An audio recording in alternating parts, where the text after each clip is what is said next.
je suis à Paris pour deux raisons. La première, c'est assister au séminaire organisé par le partenariat français pour l'eau et animer une petite présentation sur l'efficience des aires protégées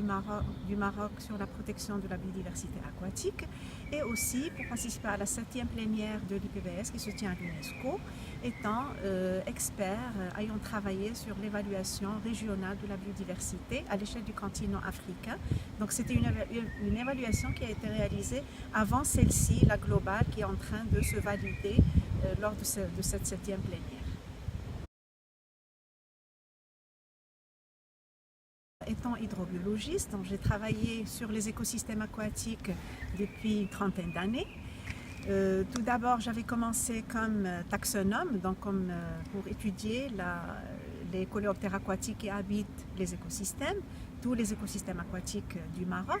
Mais après, on s'est avéré que les coléoptères, en plus du reste de la composante biotique des écosystèmes aquatiques, c'est-à-dire les macroinvertébrés, sont d'excellents indicateurs de la qualité biologique des eaux. Donc, il fallait donc tenir en compte de toutes ces macroinvertébrés, voir les changements des communautés au niveau d'un écosystème aquatique reflètent une altération.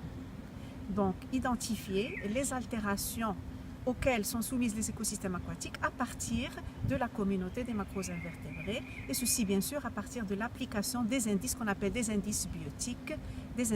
qui se basent sur ces macroinvertébrés aquatiques. Comme par exemple au Maroc, comme on n'a pas d'indice marocain, on est en train d'appliquer un indice intercalibré en Espagne qui s'appelle le Iberian Biomonitoring Working Party, qui se base sur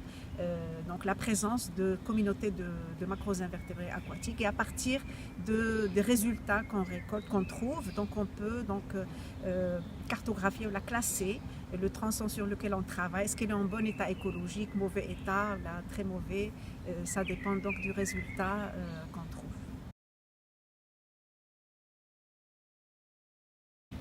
Le Maroc, donc c'est un pays méditerranéen, et vous savez que la Méditerranée fait partie donc des hotspots de la biodiversité. Le Maroc, il est le deuxième pays après la Turquie en termes de biodiversité, d'endémisme, etc. Mais malheureusement, les écosystèmes aquatiques sont en train de subir des altérations très très très fortes d'origine anthropique et également face au changement climatique. Donc du coup, la biodiversité aquatique, elle est très vulnérable, elle est extrêmement menacée. Donc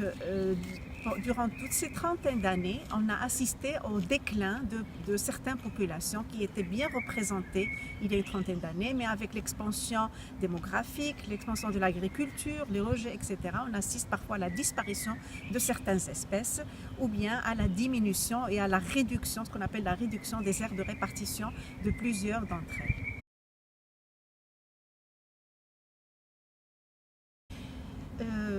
Le Maroc est vraiment,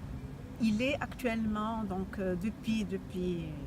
1924, il a créé donc le premier, je crois 1924, si je ne suis pas trompée, le premier parc national au Maroc, celui de Toubkal.